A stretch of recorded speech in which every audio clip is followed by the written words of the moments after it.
dari kelompok 10 Bahasa Indonesia kelas 17 yang beranggotakan saya sendiri, Ata Rahmarianti dengan NRP 5027221030. Saya Fazrul Ahmad Fadilah dari Departemen Teknologi Informasi dengan NRP 50277211025. Saya Gabriela Erlinda Wijaya dari Departemen Teknologi Informasi dengan NRP 5027221018. Perkenalkan, nama saya Marcelinus Alfrenda Kisantia dengan NRP 5027221012. Halo teman-teman, perkenalkan nama saya Muhammad Januar Bonjakmono dari Departemen Teknologi Informasi dengan NRP 5027221006. Nama saya Wilson Matthew dengan NRP 502-722-1024. Dan tujuan kami untuk membuat video ini adalah sesuai dengan topik pembelajaran yang lalu mengenai etika akademik. Mencantumkan referensi merupakan salah satu kewajiban kita sebagai insan akademik. Maka dari itu, tujuan dan referensi sendiri adalah untuk memberikan apresiasi atas karya penelitian dan penulisan orang lain, menghindari plagiarisme, dan memperkuat karya tulis ilmiah yang kita buat. Jenis penulisan referensi. Ada 3 jenis penulisan referensi, yaitu Harvard Style, Modern Language Association atau MLA, dan APA atau American Psychological Association. Lalu selanjutnya yaitu bagaimana cara kita untuk mencari referensi dengan baik dan benar mengenai topik yang akan kita pilih dan kemudian kita gunakan dalam menyusun sebuah karya tulis. Saat menulis atau menyusun sebuah karya tulis itu tentunya kita membutuhkan atau memerlukan referensi ataupun sumber untuk mendukung isi dari topik yang akan kita bawa atau kita telah pilih. Tentu saja dalam mencari sebuah referensi itu kita perlu memastikan kredibilitas dari sumber atau referensi yang akan kita gunakan tersebut.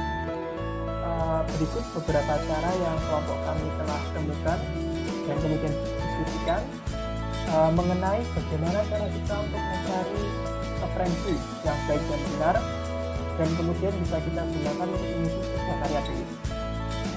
Yang pertama yaitu melalui jurnal yang telah ditulis oleh penulis lain.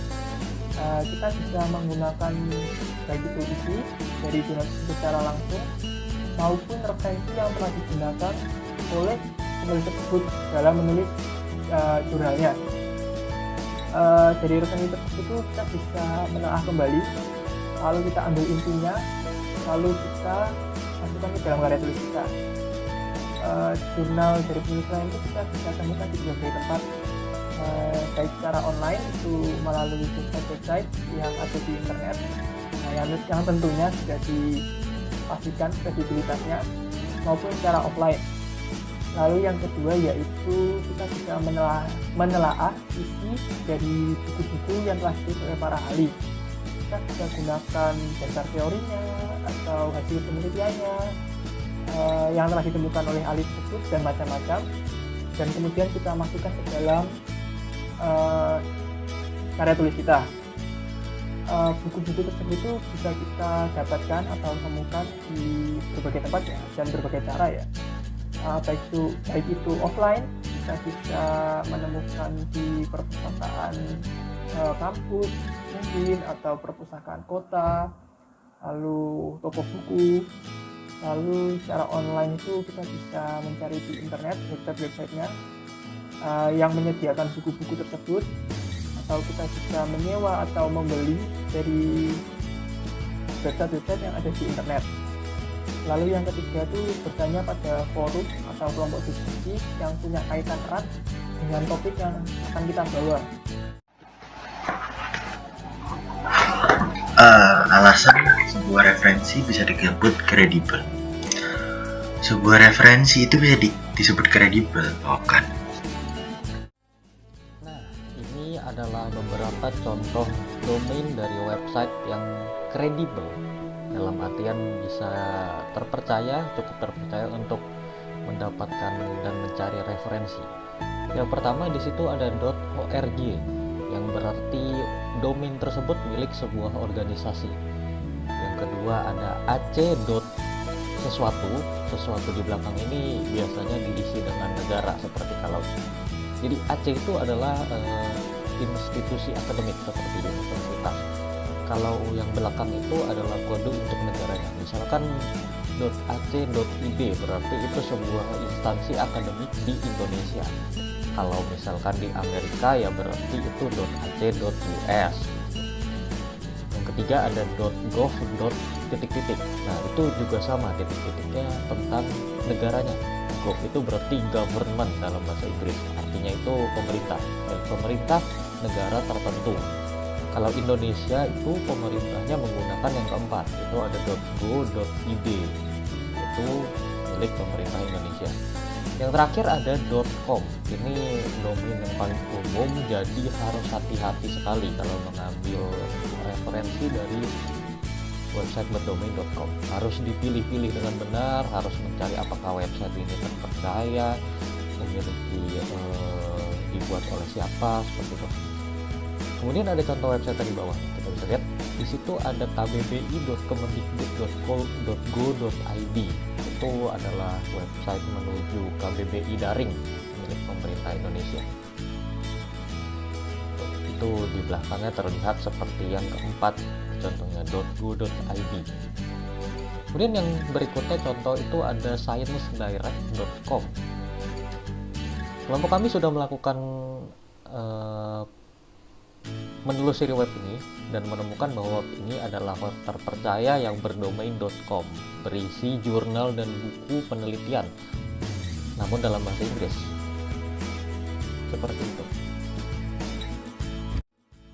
Mendeley adalah sebuah perangkat lunak yang pembuatannya disebabkan oleh sebuah upaya untuk mengintegrasikan citation dan reference manager ke jejaring sosial. Apa itu citation? Citation adalah elemen yang sangat penting dalam pembuatan karya tulis ilmiah. Seringkali penulis pemula, siswa, mahasiswa, maupun masyarakat akademik lainnya terjebak dalam tindak plagiasi karena mereka kurang berhati-hati dalam membuat karya tulis ilmiah. Dengan adanya Mendeley ini, kita bisa mengidentifikasi kualitas dan keaslian dari karya tulis ilmiah yang telah kita buat. Selain itu, Mendeley juga dapat berjalan di perangkat Microsoft Windows, Mac, maupun Linux.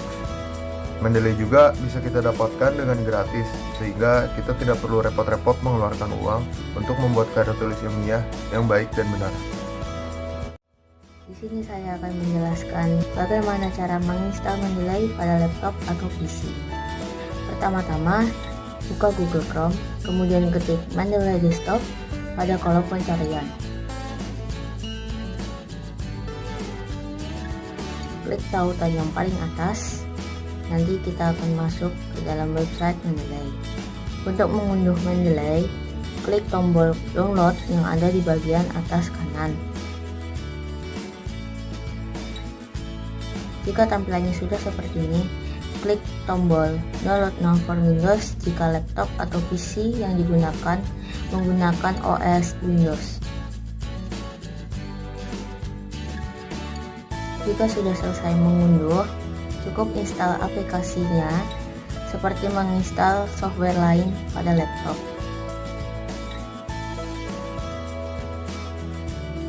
Setelah selesai menginstal, login menggunakan email pribadi. Jika belum punya akun, cukup buat akun saat register akun. Jika sudah berhasil login, tampilan Mendeley akan menjadi seperti ini. Untuk menghubungkan Mendeley dengan Microsoft Word, kita perlu menginstal Mendeley Site terlebih dahulu yang ada di bagian kiri bawah. Berikutnya akan otomatis masuk ke dalam Microsoft Word. Sebelum Mendeley bisa digunakan, kita perlu login terlebih dahulu menggunakan akun Microsoft. Caranya, cukup dengan klik logo Mendeley yang ada di bagian atas kanan. Kemudian, klik Get Started. Terakhir, jika sudah berhasil login, tampilan Mendeley di Microsoft Word akan seperti ini.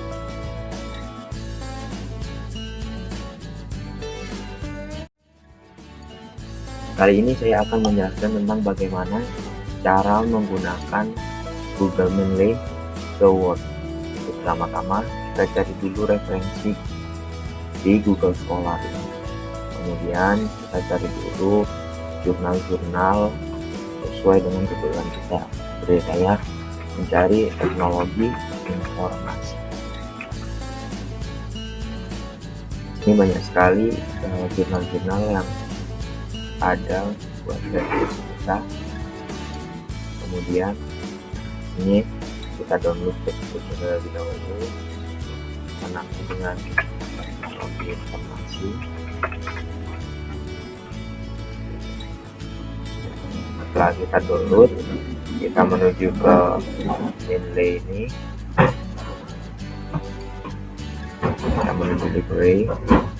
Di sini ada add new untuk kita menambahkan jurnal ke dalam Mendeley tersebut. Kemudian kalau kita misalnya ingin, kalau kita langsung ke file, kita cari teknologi informasi, kita open, maka akan menghapus dengan sendirinya. Kita tunggu. Di sini akan muncul Fahri M yang sudah kita upload. Nah, ini kemudian kita coba untuk footnote dan endnote-nya. Maka di sini akan muncul jurnalnya tersebut. Kemudian kita coba untuk melihat footnote dan endnote-nya di Word. Kita coba yang ini.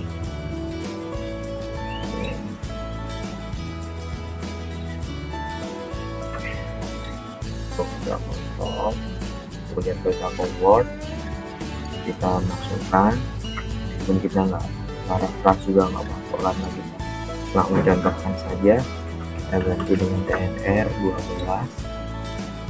Nah, setelah itu kita ke Mendeley site. Kemudian nah di sini ada yang tadi kita coba kemudian kita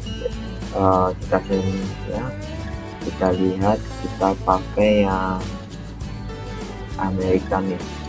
Kemudian kita update. Setelah itu kita insert. Nah, sesuaikan ini kan endnote-nya. Kemudian kita coba dengan footnote-nya. Footnote-nya kita ganti, kita hapus dulu. Kemudian kita ke Mendeley set lagi, kita coba yang footnote. Nah, footnote kita ganti stylenya dengan nature atau yang lain terserah, sesuai dengan kebutuhan kita. Kita update, kemudian kita ke reference, langsung muncul. Setelah itu kita buat daftar pustakanya. Setelah kita buat daftar pustakanya, langsung kita insert bibliografi, kemudian kita continue, maka akan muncul secara otomatis. Nah, seperti itu, kita coba.